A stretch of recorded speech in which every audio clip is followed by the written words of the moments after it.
Bien, bueno, retomando entonces un poco los temas de la clase pasada, sí, habíamos arrancado a hablar del dinero, pensar un poquito la explicación del dinero, cuál es su rol en la economía, y a partir de eso, en esta clase, introducir el tema de la política monetaria y fundamentalmente el rol que tiene el Banco Central a la hora de manejar o tratar de manejar la liquidez de la economía, ¿sí? Primero que nada, una cuestión esencial que además justamente es un contraste muy importante entre la teoría keynesiana y digamos, las teorías previas, fundamentalmente la teoría neoclásica o, digamos, los marginalistas y no tanto Marshall. Pero una cuestión importante que ya algo charlamos la clase pasada es que, digamos, hasta Keynes, la gran mayoría de los economistas no le daba demasiada relevancia al dinero como una variable, digamos, que pueda afectar el normal funcionamiento de la economía, ¿sí? Digamos no todo, porque si uno, por ejemplo, rastrea, hay discusiones en Ricardo en cuanto a si la creación del dinero genera o no inflación, si la cuestión monetarista, que después la vamos a retomar más adelante, estaba.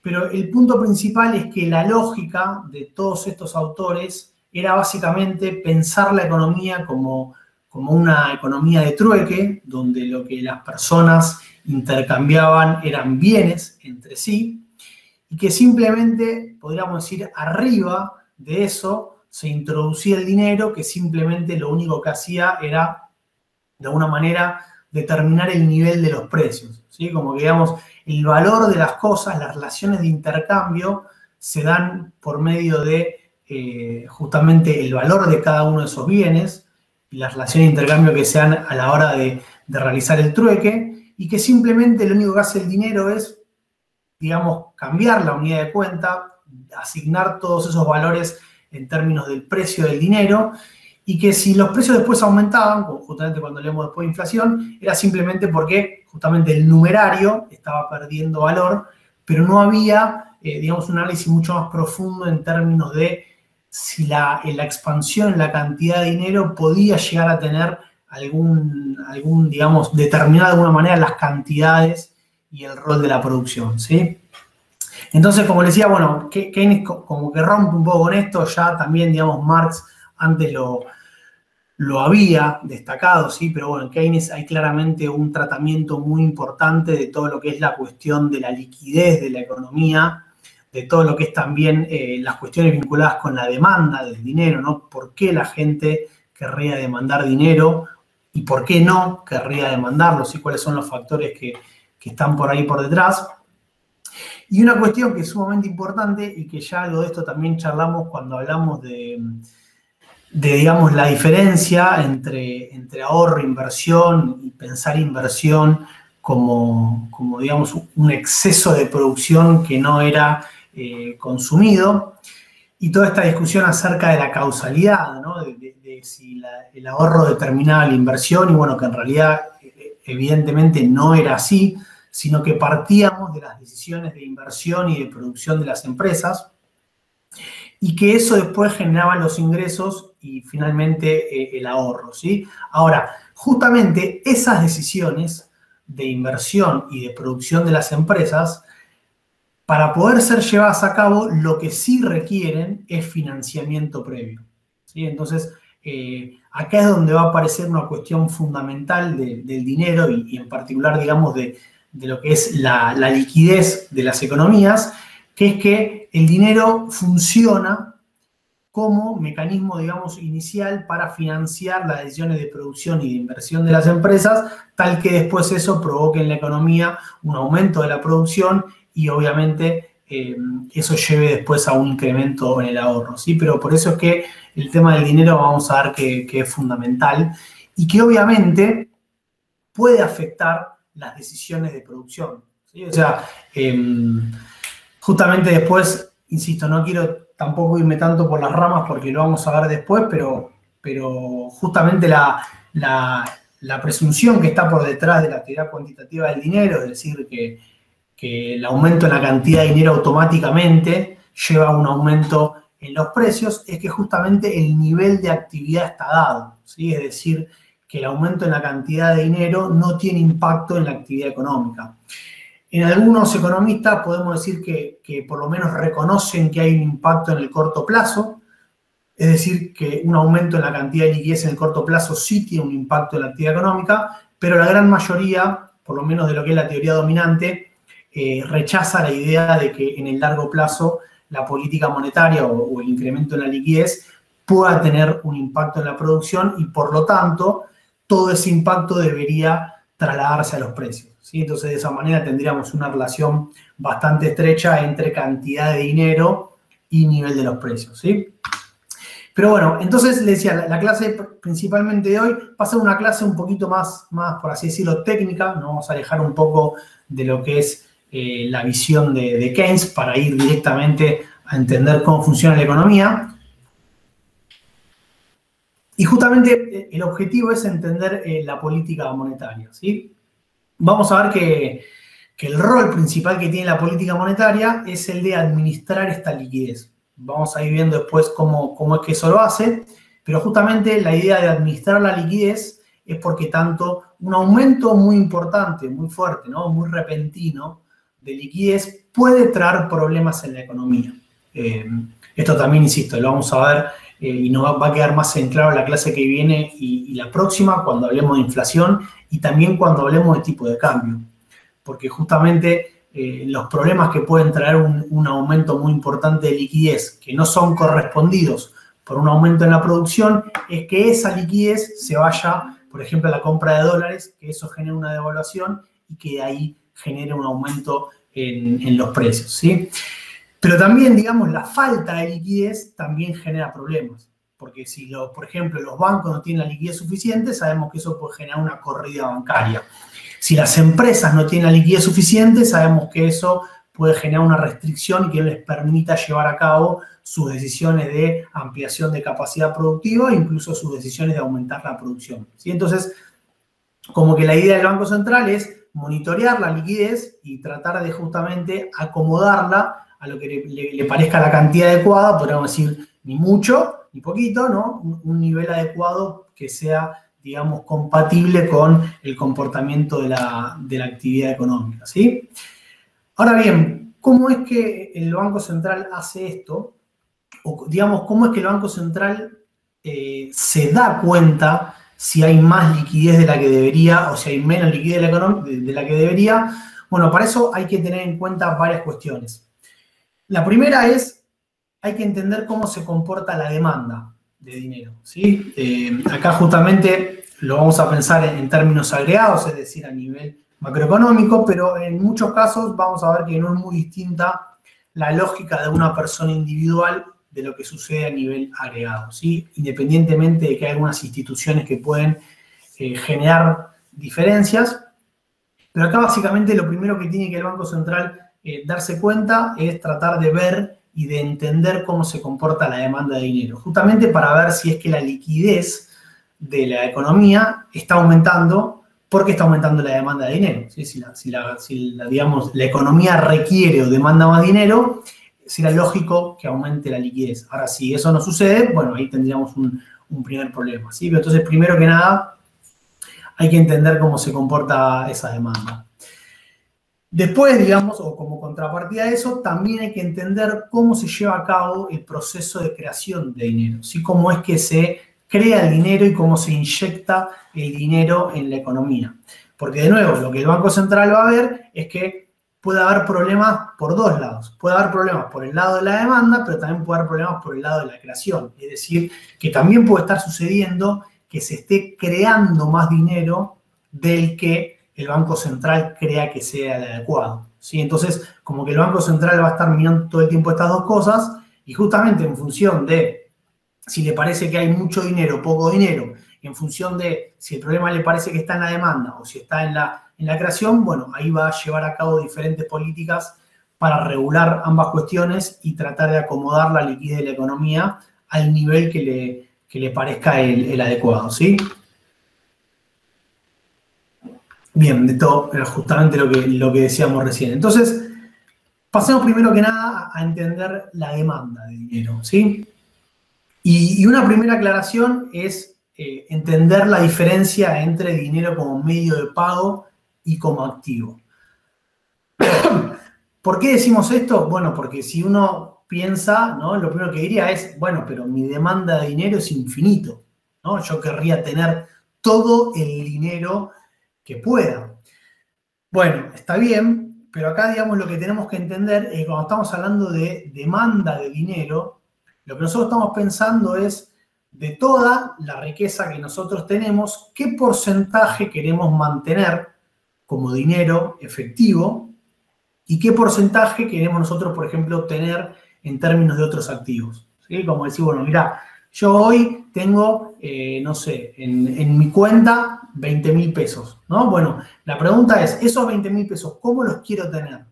¿No? Probablemente tenga una parte en billetes, en efectivo, otra parte la tenga en una caja de ahorro, pero otra parte, por ejemplo, la tenga en un plazo fijo.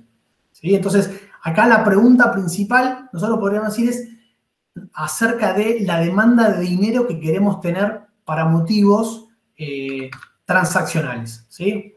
O sea, ¿por qué quiero dinero? Bueno, yo quiero dinero porque es un medio de pago, que es lo que me sirve para poder pagar todas mis compras. Entonces, yo lo que hago es, bueno, en función de la cantidad de dinero que necesito para mis transacciones, yo demando, ¿no? Esa cierta cantidad de dinero. Y a nivel país, ¿eso qué significa? Significa que, bueno, obviamente que si están aumentando las transacciones, y justamente el aumento de transacciones debería venir acompañado de un aumento en nuestro poder de compra, es muy probable que aumente la demanda de dinero, ¿sí? Entonces, una cuestión importante, vamos a ver, es que cuando la economía crece, eso lleva a mayores ingresos, mayor producción y por lo tanto mayores transacciones, ¿sí? O sea que uno debería ver que la demanda de dinero acompaña al aumento en la producción, ¿sí? Un segundo motivo, que este es un motivo que justamente introduce Keynes, es el motivo precautorio. ¿Qué significa esto? Bueno, que yo, por ejemplo, sé que todos los meses gasto, no sé, 10.000 pesos. Por lo tanto, mi demanda para transacciones sería de 10.000 pesos. Ahora, ¿qué pasa? Yo sé que, digamos, no es que no sé, justamente, digamos, puede ser que en algunos meses gaste más que eso, ¿sí? Que tenga alguna cuestión extraordinaria, que se me rompa la heladera, que se me rompa el auto, ¿sí? Que quiera comprarme alguna cosa que vi que no tenía en cuenta. Entonces, el punto en este caso es que siempre uno dice, bueno, además de los 10.000 pesos que sé que necesito normalmente para poder vivir, para llevar a cabo las transacciones que necesito, a eso le agrego un porcentaje adicional de dinero por las dudas, ¿sí? Por motivos precautorios. Y después tenemos todo lo que es la demanda para ahorro, que en realidad la demanda para ahorro es justamente, uno podría decir, todo lo otro que yo quiero demandar que no va a ser dinero, ¿sí? Entonces, como le decía recién, imagínense que yo tengo, no sé, 50.000 pesos. Que digo, bueno, a ver, yo voy a querer tener 10.000 pesos para mis transacciones, voy a tener 2.000 pesos más por las dudas, ¿sí? Son 12.000. Y en ese caso, digamos, el punto es que el dinero restante, yo en realidad no me lo quedo como dinero, sino que lo transformo en otros activos en los cuales yo voy a ahorrar. O sea, por ejemplo, un plazo fijo, dólares o lo que sea, ¿sí? Pero el punto acá justamente es que va a haber una relación, digamos, negativa o inversa entre la demanda de dinero y la demanda del resto de los activos que yo quiera tener para atesoramiento, ¿sí? Entonces, veamos un poquito eso en profundidad para poder entender de qué depende la demanda de dinero, ¿sí? Además de los motivos que decíamos recién. Imagínense que, no sé, estamos a fin de mes y que a mí me quedaron 1.000 pesos, que son los que yo puedo ahorrar, ¿está bien? A grandes rasgos, y pensando obviamente en Argentina, yo puedo decir tengo tres posibilidades. La primera posibilidad es atesorarlos. Atesorarlos significa quedármelos en mi casa, ¿no? Como pueden decir, abajo del colchón. La segunda posibilidad podría ser que esa plata yo la deposite en un plazo fijo, que sabemos que ese plazo fijo me da un interés. Y la tercera posibilidad, por ejemplo, es que yo compre dólares con esa plata, ¿sí? Para hacer cuentas sencillas, imaginemos que el tipo de cambio es de 10 pesos por dólar. ¿Cuál me conviene? ¿No? Esa es siempre la gran pregunta. Bueno, en realidad eso va a depender un poco de qué es lo que yo crea que va a suceder en el futuro, ¿sí? Veamos el siguiente ejemplo. Primero, ¿qué pasa si yo atesoro el dinero? Bueno, no hay ninguna duda, a fin de mes tengo los mismos 1.000 pesos que antes y sabemos que eso en realidad significa que yo perdí plata. Porque como en las economías, y en particular en la economía argentina, hay inflación elevada, si yo guardo la plata en efectivo y la atesoro, esa plata se va desvalorizando, ¿sí? O sea, al mes siguiente, yo con esos 1.000 pesos puedo comprar menos cosas que antes. Por lo tanto, claramente no es una buena manera de ahorrar. Si yo dejo la plata en el plazo fijo, a fin de mes lo que tengo es más plata que antes por el interés, ¿no? Si ahí justamente el ejemplo me dice que, imagínense que le dan 10%, yo a fin de mes tendría 1.100 pesos. ¿Qué pasa con los dólares? En realidad, digamos, para poder saber si a mí me conviene o no comprar dólares, lo que importa ahí es comparar el tipo de cambio con la tasa de interés de plazo fijo, ¿sí? Fíjense, ahí yo les puse tres posibilidades que son las tres distintas para que ustedes se den cuenta. Si al mes siguiente el valor del dólar bajó de 10 a 9 pesos, eso significa que ahora en lugar de tener 1.000 pesos como tenía antes, yo tengo 900, ¿sí? O sea que perdí un 10% de mis ahorros. Si el tipo de cambio pasó de 10 a 11, eso significa que el tipo de cambio aumentó un 10%, bueno, justamente mis ahorros aumentaron también un 10%. Y si, por ejemplo, el valor del dólar pasó de 10 a 12, eso implica un aumento del 20%, mis ahorros también aumentaron un 20%, ¿sí? Entonces, fíjense, uno puede decir, ¿en qué me conviene ahorrar? Bueno, la respuesta es que en realidad eso va a depender de un pronóstico futuro. O sea, nosotros estamos parados en realidad al principio, ¿no? Todo lo que vino después lo sabemos con el diario del lunes. Y nosotros ¿qué decimos? Bueno, mirá, si nosotros creemos que el valor del dólar va a aumentar y que va a aumentar por encima de la tasa de interés que me ofrece el banco, a mí me conviene comprar dólares. ¿Sí? ¿Por qué? Bueno, porque de esa manera yo le gano al plazo fijo. Ahora, si yo creo que el tipo de cambio, que el valor del dólar se va a mantener estable, en ese caso no me conviene comprar dólares, me conviene depositar mi dinero al plazo fijo, porque justamente en ese caso yo estaría ganando más plata con el plazo fijo. ¿Sí? Y fíjense que la gran diferencia, o la manera que tengo de comparar, es la tasa de interés que me ofrece el banco en relación a la variación del tipo de cambio. ¿Sí? Si entre principio de mes y fin de mes el tipo de cambio aumentó menos del 10%, a mí me convino poner la plata en el plazo fijo. ¿Sí? Ahora, si el valor del dólar creció más que eso, entonces en ese caso me convenía comprar dólares. ¿Está bien? Ahora, después vamos a ver justamente que la tasa de interés que ofrecen los bancos está influenciada por la política monetaria del Banco Central. Entonces, una manera que va a tener el Banco Central de incentivar que el dinero se ahorre en pesos y que no se compre en dólares, porque justamente vamos a ver que eso es uno de los grandes problemas que tiene la economía argentina, bueno, justamente al aumentar la tasa de interés y al hacerla más atractiva, eso va a hacer que parte de la gente no quiera comprar dólares y en cambio quiera depositar su plata en el sistema bancario en plazos fijos, ¿sí?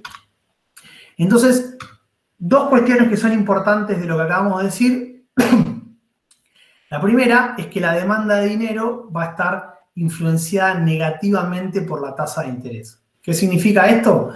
Cuanto más alta sea la tasa de interés que a mí me ofrezca el banco, menor va a ser la cantidad de dinero que yo quiera tener en efectivo. ¿Sí? Porque justamente si el banco me ofrece una tasa de interés atractiva, yo voy a preferir o voy a tratar de tener la mayor cantidad de plata posible en el banco, no tener plata en efectivo, porque tener plata en efectivo me implica perder dinero, ¿sí? Perder ahorros. Entonces va a haber una relación negativa entre cantidad de dinero en efectivo y tasa de interés.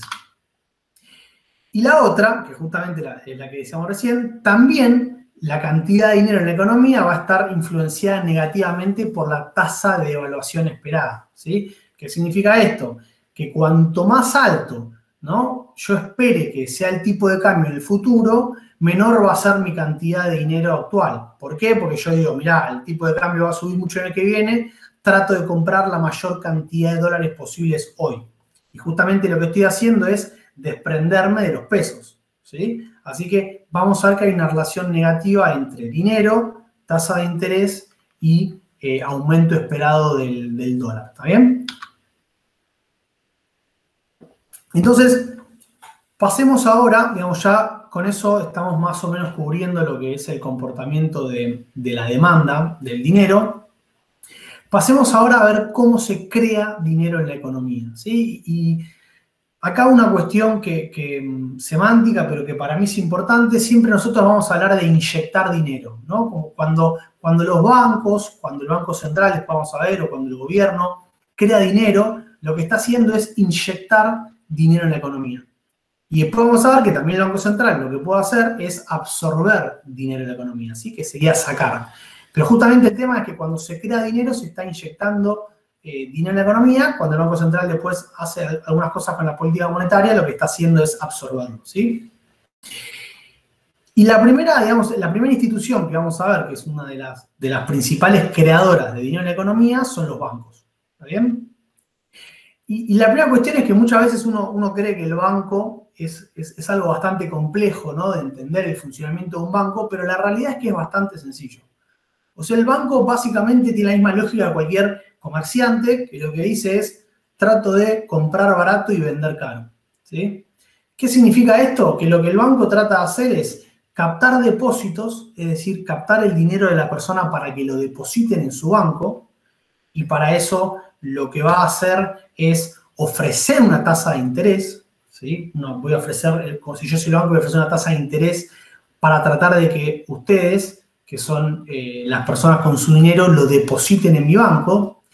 ¿Por qué? Porque yo después con ese dinero lo que voy a hacer es utilizarlo de diferentes maneras para generar una rentabilidad, y justamente también entre esas cuestiones que puedo hacer es que yo puedo prestar el dinero a una tasa obviamente más elevada. Entonces de esa manera es como que yo me paro en el medio entre las personas que les sobra la plata y que quieren ahorrar, y después las personas que quieren demandar préstamos, ¿sí? Entonces yo insisto, compro barato, vendo caro.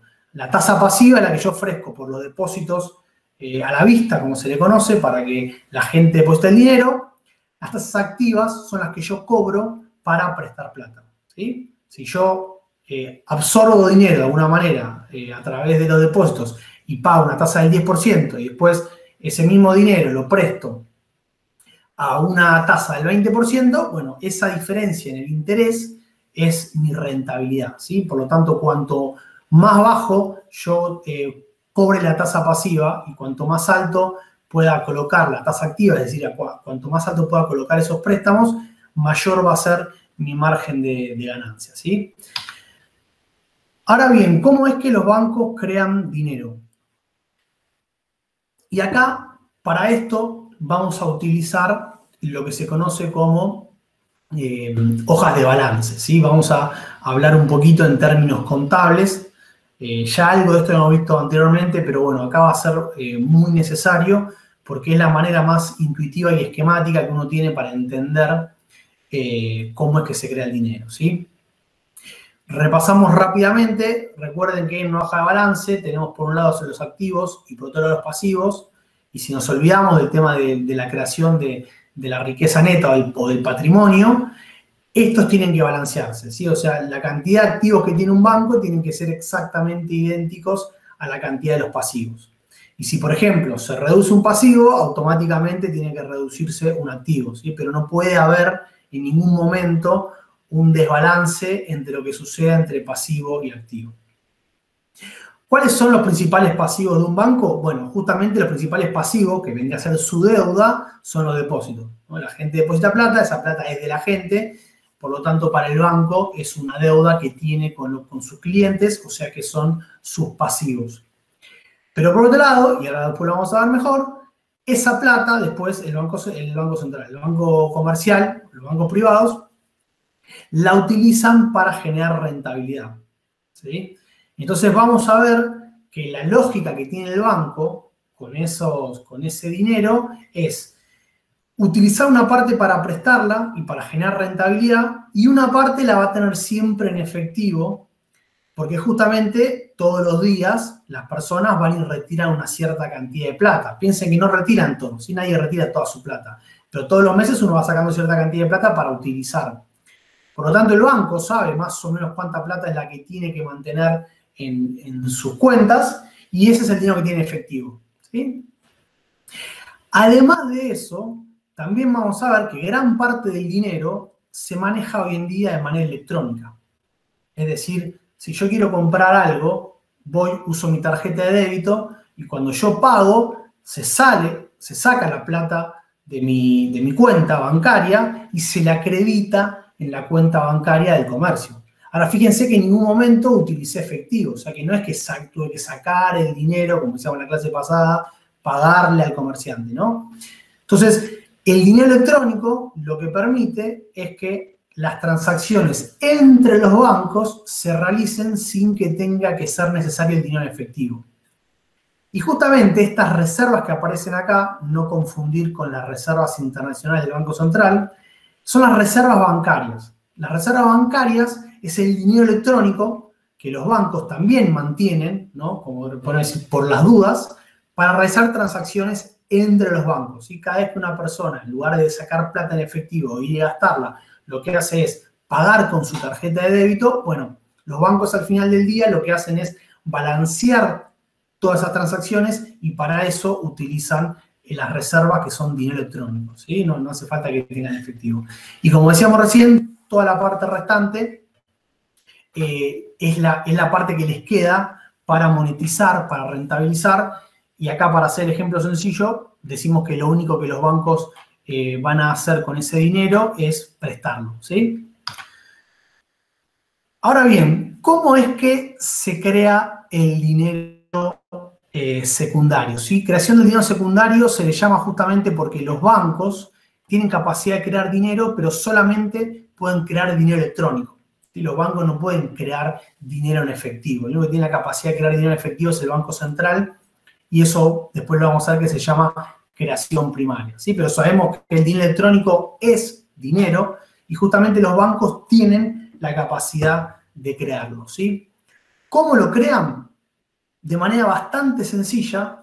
Los bancos crean dinero cada vez que otorgan un préstamo, ¿sí? Cada vez que los bancos otorgan un préstamo, eso implica que aumenta la cantidad de dinero o la cantidad de liquidez en la economía, ¿sí? Y el punto que es muy importante que se entienda es que para que un banco cree dinero, es decir, para que un banco otorgue un préstamo, no necesita primero haber captado depósitos, ¿sí? Esta es una discusión, digamos, que para ustedes puede, ahora cuando se las muestre, les puede parecer muy, muy tonta, pero créanme que hasta hace no muy poco tiempo se arrastraba la idea de que el banco primero tenía que captar un depósito y que después eso era lo que prestaba. No, ¿sí? Lo vamos a ver ahora. No hace falta que el banco primero capte depósitos y después preste el dinero, ¿sí? ¿Por qué? Bueno, básicamente pensemos cómo un banco crea el dinero, ¿no? Imagínense que cualquiera de ustedes quiere sacar un préstamo en el banco. Entonces va al banco, lo que hace el banco es, primero que nada, monitorear, ¿no? Chequear sus antecedentes, chequear si tiene un trabajo en blanco, qué tipo de trabajo, si tiene un sueldo estable, justamente para poder saber analizar su capacidad de pago, ¿sí? Y si el banco cree que ustedes son solventes, entonces les autoriza el préstamo. Imagínense que es ¿no? Le dicen, bueno, quiero un préstamo por 1.000 pesos. Bueno, ¿cómo hace el banco para darles el préstamo? Lo que hace es, les abre en la cuenta, ¿no? Les abre en el banco una cuenta a su nombre, ¿sí? Y básicamente lo que hace el banco es depositarles ese dinero en su cuenta. Ahora, fíjense que para otorgar el préstamo no hizo falta conseguir el depósito.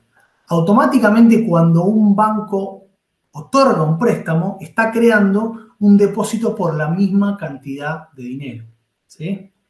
Y obviamente, fíjense cómo está el ejemplo de este balance, que ahora hay más dinero que antes en la economía. Antes había solamente 100 pesos, imagínense en este ejemplo sencillo, en depósitos, ahora hay 150 pesos en depósitos en el sistema financiero.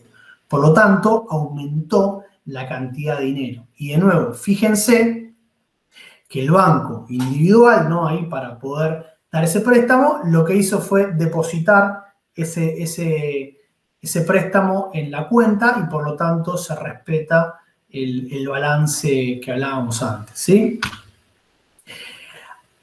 Ahora bien, digamos, ¿cuál es una cuestión que después vamos a analizar enseguida, ¿sí? Lo que estamos charlando es una cuestión agregada, es decir, cuando cualquier banco crea un préstamo, está creando dinero y al mismo tiempo está creando un depósito, ¿sí? Ahora, después vamos a ver que los bancos individuales sí enfrentan restricciones y que obviamente eso implica que los bancos tienen que aumentar su liquidez y captar depósitos, ¿sí? Pero que justamente hay una discusión teórica muy fina de fondo, que esta idea de que, bueno, no es que primero viene el depósito y después el préstamo, ¿no? Primero viene el préstamo y eso genera el depósito, por lo menos a nivel agregado. Pensemos qué pasa a nivel individual, y ahora esto va a quedar más en claro.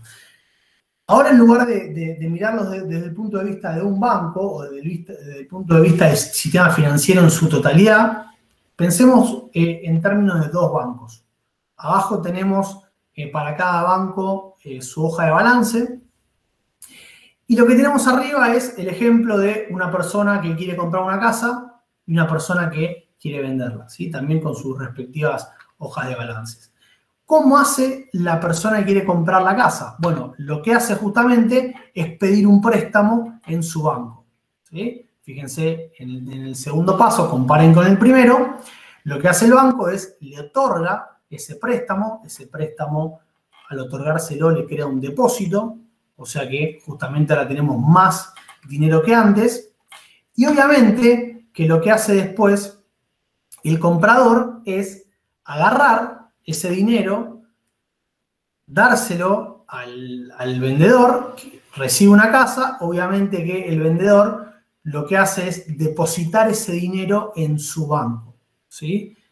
Y fíjense que lo que está pasando en los bancos es que ahora el depósito que estaba en el banco A, por así decirlo, se transfiere al banco B. Y que la manera en la cual ese tipo de transacciones se saldan entre bancos es transfiriendo reservas, ¿sí? Que son activos. Entonces lo que hace el banco A, le transfiere sus reservas, que justamente es dinero, al banco B. Entonces de esa manera se lleva a cabo la transacción, ¿sí? Ahora fíjense, si prestamos atención a lo que está pasando con el banco A, comparando la situación actual con la situación inicial, bueno, el banco tiene ahora un problema de liquidez, ¿sí? ¿En qué sentido? En el sentido de que ahora no tiene toda la cantidad de reservas y de efectivo necesarias para solventar todos los depósitos. Entonces, si todas las personas de este banco fueran a sacar sus depósitos, no tendrían esa posibilidad, ¿sí? Miremoslo acá con un poquito más de detalle para que se entienda. Fíjense, el banco tiene 100 pesos en depósitos y de esos 100 tiene 70 pesos digamos, 70 pesos líquidos, ¿no? Ya sea en reservas o en efectivo, que es justamente la cantidad que el banco sabe que necesita normalmente para funcionar, ¿sí? Es la liquidez que la gente le demanda en términos de transacciones y de demanda de efectivo necesarias para el banco para funcionar correctamente, ¿sí? Básicamente lo que estamos diciendo, y es importante el tema de los porcentajes, es que el banco tiene 70% de los depósitos en términos líquidos. Y el otro 30% es lo que utiliza para generar rentabilidad, ¿sí? ¿Qué pasa cuando el banco otorga un préstamo? Bueno, lo dijimos recién, imagínense que otorga un préstamo por 30 pesos y que después esos 30 pesos la persona los saca del banco y los lleva a otro banco, paga algo o lo que fuere, ¿sí? Fíjense que ahora cuando comparamos el segundo caso con el primero, lo que tenemos es que la liquidez del banco se redujo. Ya no es más el 70% como era antes, sino que ahora la liquidez del banco es del 60%, ¿sí? 58%, ¿sí? Entonces, lo que el banco ahí ya ve una señal de alarma es, bueno, mirá, se me redujo la liquidez, tengo menos liquidez de la que yo querría tener y eso puede ser un problema. Porque si mucha gente viene al banco a sacar dinero por algún motivo, que puede llegar a pasar, o si mucha gente hace transacciones, bueno, quizás termino en un problema porque no tengo el dinero suficiente, ¿sí? Entonces, ¿qué es lo que puede hacer el banco en esta primera instancia? Después vamos a ver otras posibilidades, pero ¿qué es lo que debería hacer el banco para recuperar esa liquidez perdida? Bueno, obviamente que lo que tendría que hacer es salir a captar nuevos depósitos, ¿sí? Para eso, obviamente, lo que puedo hacer es subir la tasa de interés pasiva. Y fíjense que si lo consigue, si por ejemplo consigue que una persona deposite en su banco 50 pesos, lo que tenemos, comparando la situación 2 con la 3, es que tenemos un aumento en los depósitos de 50 pesos y esos 50 pesos se transforman en un aumento de las reservas bancarias del banco, ¿sí? Y ahora si sumamos la liquidez del banco, vemos que tiene un 75%, es decir, tiene más de la liquidez que quería, ¿no? Entonces dice, bueno, listo, volví a tener el nivel deseado de liquidez que necesito para poder funcionar correctamente, por lo tanto no tengo ningún problema, ¿sí? Pero obviamente que si el banco se pasa de rosca prestando plata y no consigue luego los depósitos correspondientes, bueno, en algún momento eso le va a generar un problema de liquidez, ¿está bien? Entonces, digo, la discusión es fina, pero es importante aclararla, porque no es que el banco crea el dinero que quiere, ¿no? Presta la plata que quiere. Ahora, obviamente que va a estar monitoreando constantemente la liquidez de su balance, porque si no tiene la liquidez suficiente, sabe que eso lo puede llevar a problemas financieros. ¿Está bien? Bien, esto ya lo decíamos. Y una cuestión muy importante en este caso es la lógica que ya venimos viendo, que también se respeta en este caso, que es la demanda es la que genera o la que determina la oferta, ¿sí? Los bancos no prestan plata porque sí, los bancos prestan plata ante alguien que quiera demandar ese préstamo, ¿está bien? Entonces, para que el banco pueda prestar, tiene que haber alguien primero que quiera demandar, ¿sí? Y después tenemos que ponernos a pensar cuáles pueden ser los motivos por los cuales aumenta la demanda de préstamo. Probablemente hay cuestiones vinculadas con la inversión de las empresas, con el aumento en la producción de las empresas. Entonces, por lo tanto, digamos, por lo general, los aumentos de la actividad económica también vienen acompañados de un aumento en la demanda de préstamos. ¿Está bien? Pero justamente es importante entender esto. El dinero lo crean los bancos y a su vez el dinero se crea como respuesta de la demanda de préstamos de la población y de las empresas, ¿sí? De todas maneras, digamos, y acá ya hablamos un poquito del Banco Central, el Banco Central va a tener capacidad ya sea de restringir esa, digamos, operatoria de los bancos o también de alguna manera incentivarla, porque lo que puede hacer el Banco Central es introducir lo que se conoce como regulaciones o medidas macroprudenciales, que lo que hace es, digamos, por ejemplo, la más sencilla es restringir a que el banco pueda prestar solamente cierta capacidad de su balance, ¿sí? Entonces, al poner restricciones, el banco lo que puede hacer es restringir la capacidad de los bancos de crear dinero. Por el contrario, si lo que quiere hacer es incentivar la creación de los préstamos, lo que puede hacer justamente es reducir ese tipo de medidas para que los bancos tengan más libertad para poder prestar, ¿sí? Pero bueno, después vamos a ver que, de nuevo, y esto es típico, lo vamos a ver en la última clase cuando analicemos las crisis financieras, pero si no se regula los bancos, puede ser que esos bancos se pasen de rosca y que presten demasiado dinero, justamente, digamos, alentados por algún tipo de especulación que piensen que en el futuro van a generar eso una mayor rentabilidad.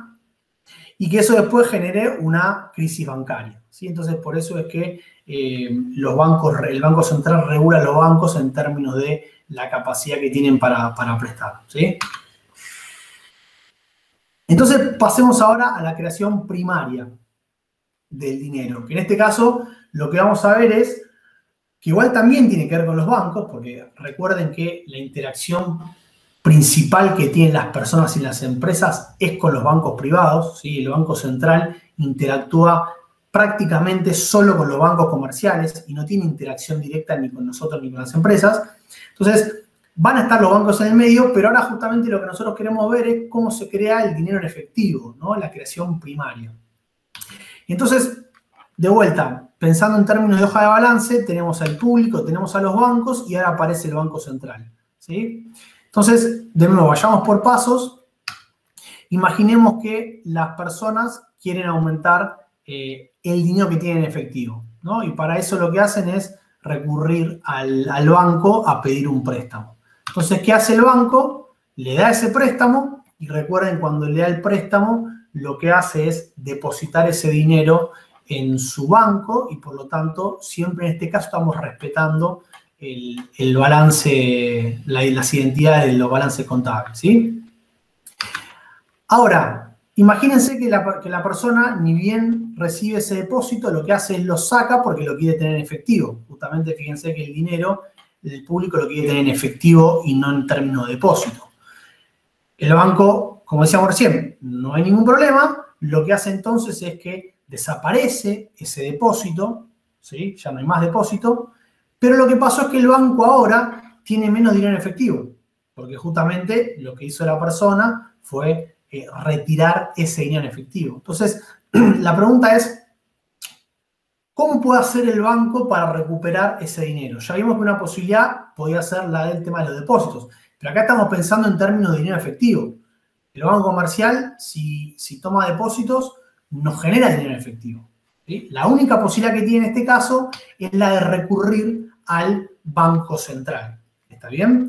Y para eso, lo que tiene que hacer es, de alguna manera, digamos, pedirle prestado al banco y a cambio de eso le tiene que dar algo, ¿no? De vuelta, para poder siempre respetar las identidades contables. En este caso, lo que hace el banco comercial es pedirle al Banco Central dinero y a cambio, por ejemplo, le puede dar, no sé, títulos, ¿no? Que muchas veces los bancos tienen, y después lo vamos a ver, tienen títulos del gobierno. Entonces, toda esta operatoria lo que me está mostrando es que si las personas quieren tener más dinero en efectivo, el que provee de ese dinero en efectivo es el Banco Central a través de los bancos comerciales y que obviamente después el Banco Central, cuando haga su política monetaria, va a analizar si esa cantidad de dinero en efectivo es la correcta, si es mucha o si es poca, ¿sí?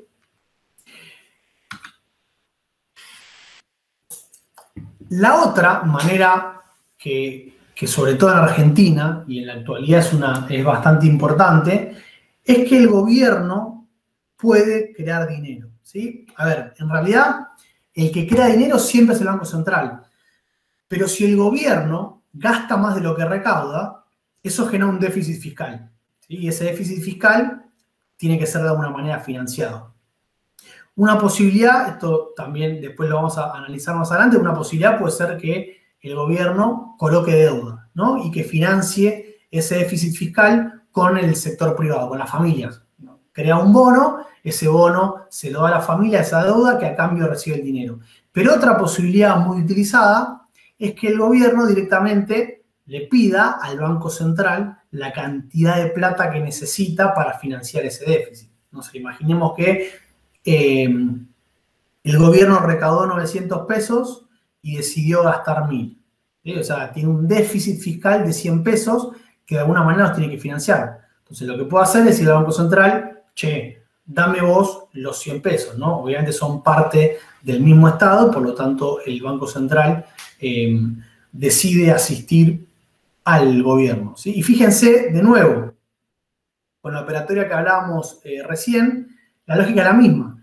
El gobierno, por así decirlo, se da vuelta, le pide al Banco Central los 100 pesos, se los da, y lo que hace el gobierno es introducir ese dinero en la economía. ¿Cómo lo introduce? Bueno, justamente cuando gasta más de lo que recauda, lo que está haciendo es inyectar dinero en la economía.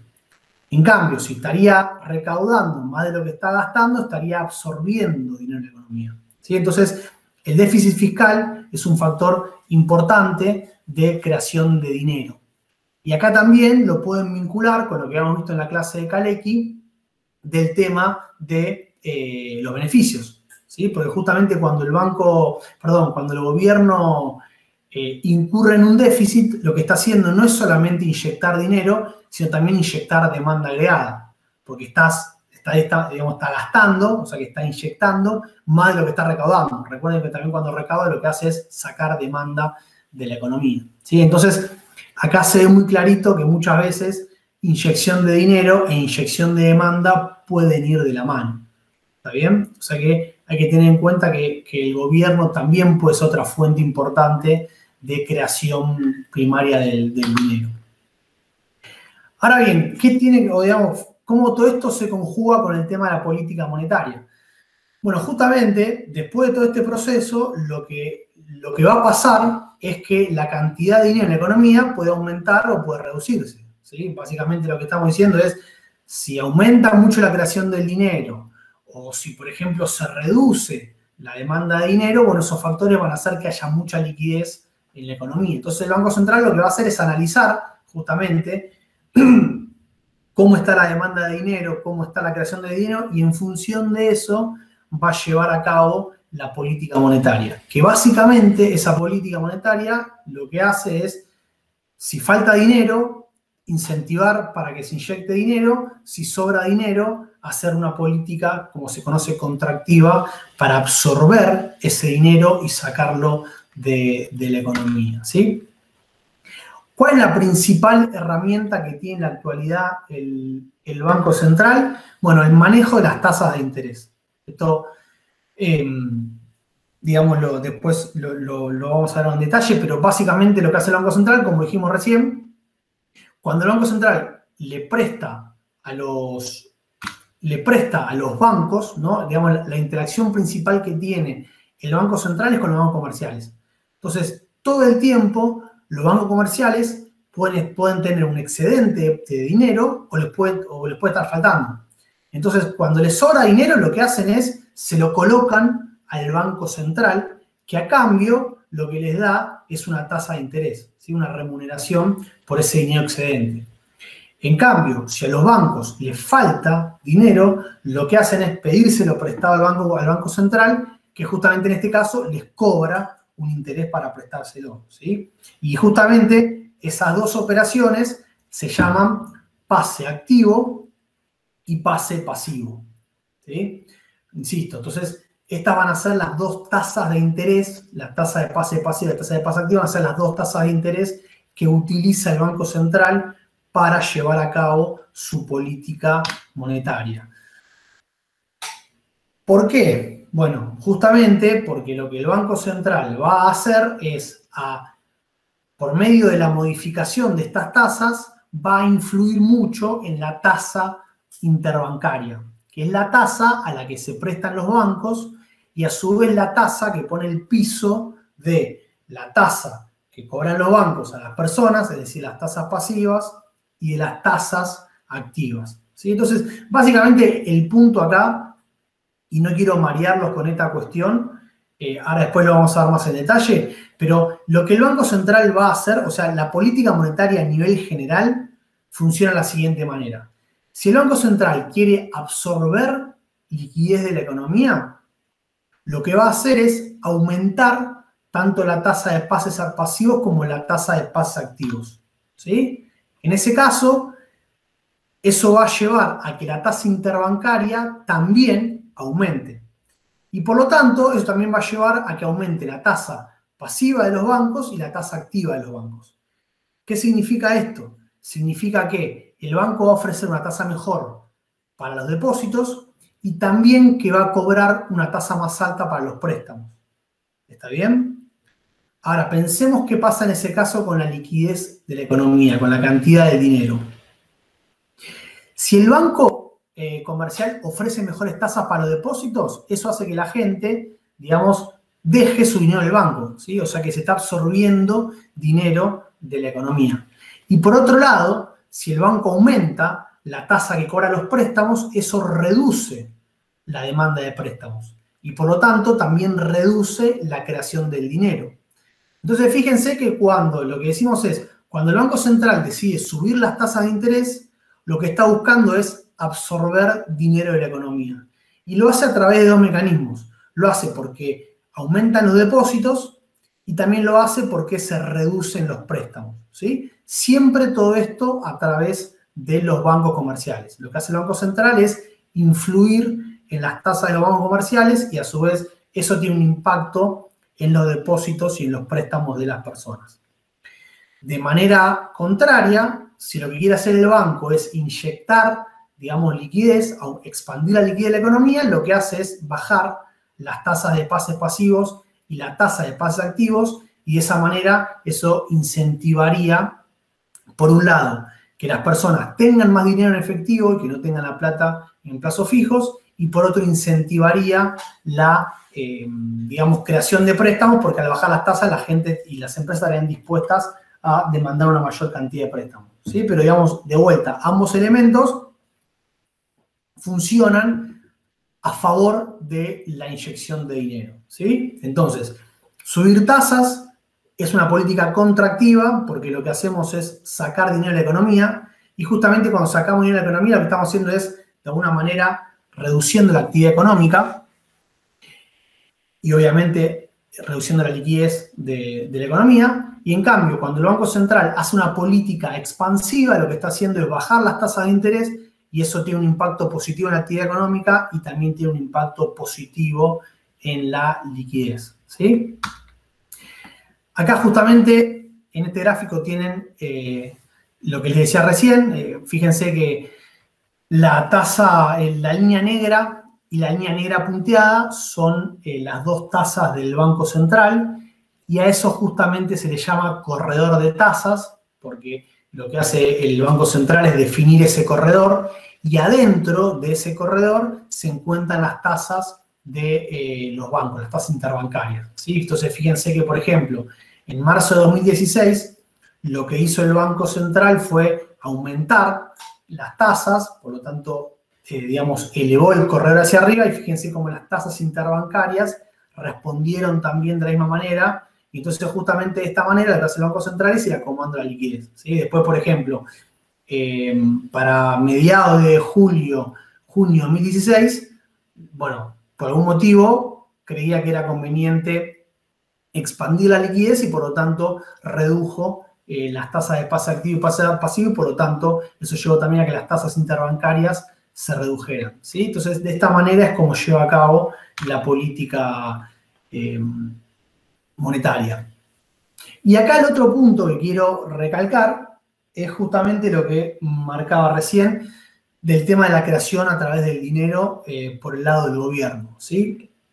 Y a mí esto que está acá, de esta manera, para mí es bastante elocuente, porque uno tiene que pensar a este proceso como una especie de circuito, ¿sí? Es más, uno de los principales, digamos, corrientes post-keynesianas de la política monetaria actual es la que se conoce como la corriente circuitista, que justamente lo que dice es, mirá, el dinero es un circuito. Entonces acá lo que estamos viendo es, en este caso, cuando el gobierno decide aumentar el gasto público, eso genera un déficit fiscal, ¿sí? Y digamos, arranca ahí el proceso, en este ejemplito muy sencillo, porque el que arranca todo el circuito es el gobierno, que es el que decide gastar más por encima de lo que recauda, ¿sí? Eso lleva a un déficit fiscal que, digamos, inyecta dinero en la economía, ¿no? El Banco Central le da ese dinero, lo inyecta en la economía, por ejemplo, introduciendo, ¿no? No sé, gastando más plata, piensen en el IFE, por ejemplo, y eso lo que hace es aumentar el ingreso de la familia. Después las familias lo que hacen con esa plata es, la gastan, ¿no? O sea, una persona le paga el kiosco después le paga al mayorista, la plata circula en la economía, pero al final del día termina depositada en los bancos. Por lo tanto, si digamos el gobierno aumenta la liquidez, eso se ve reflejado en la liquidez de los bancos, que tienen más liquidez que antes justamente porque estarían aumentando los depósitos. ¿Sí? Piensen que si se crea dinero, ese dinero termina en los bancos. Y después, lo que hace, digamos, en última instancia el Banco Central es monitorear esa liquidez y si le parece que hay mucha plata en la economía, porque, por ejemplo, después los bancos con ese dinero podrían prestarla o incluso también podrían los bancos directamente comprar dólares. Si le parece que hay mucha liquidez, lo que hace el Banco Central es absorber ese dinero. ¿Cómo lo hace? Bueno, ofreciéndoles a los bancos a cambio de esa liquidez las famosas, digamos, los pases pasivos para que coloquen ese dinero del Banco Central y de esa manera sacarlo de circulación, ¿sí? Pero, digamos, fíjense que la lógica sería de esta manera, ¿está bien? Acá, digamos, un resumen con las operatorias. Lo que decíamos recién es que después esto lo vamos a analizar mejor las dos clases que vienen, pero, digamos, el objetivo del banco en realidad no es simplemente regular la liquidez, sino que es regularla para algo. Es decir, busca regular la liquidez para lograr un objetivo final. Y ese objetivo final vamos a ver que es el tema de controlar la inflación, ¿sí? Entonces, ya insisto, en la clase que viene, cuando hablemos de inflación y después cuando hablemos de tipo de cambio, todo esto va a quedar mucho más claro. O no, porque vamos a ver que todo se vincula un poco con todo. Pero básicamente el punto acá que les quiero mostrar es eso, ¿sí? Lo que el Banco Central tiene varias herramientas. La de pases es la que vimos recién, los encajes que se utilizan poquito y no le vamos a prestar demasiada atención a la clase, lo pueden eso mirar en el libro. Y la otra cuestión que es importante mencionar, pero que vamos a desarrollar, insisto, más adelante, es que también el Banco Central puede crear dinero o absorber liquidez a través de la compra y venta de dólares, ¿sí? Pero eso vamos a ver que en realidad el principal objetivo que tiene el Banco Central no es el de aumentar o el de reducir la liquidez en pesos, sino el de tratar de mantener estable el tipo de cambio. Entonces, en este caso, como que el aumento o la reducción de liquidez es más bien un efecto colateral de la decisión principal, que es la de manejar el tipo de cambio, ¿sí? Justamente con el objetivo también de manejar el tema de lo que puede ser la estabilidad financiera de la economía. ¿Está bien? Y obviamente que también tiene un impacto en la inflación. Entonces, esto es como un primer pantallazo y después en las próximas clases vamos a ver el tema de la inflación y el tema del manejo del tipo de cambio, ¿sí?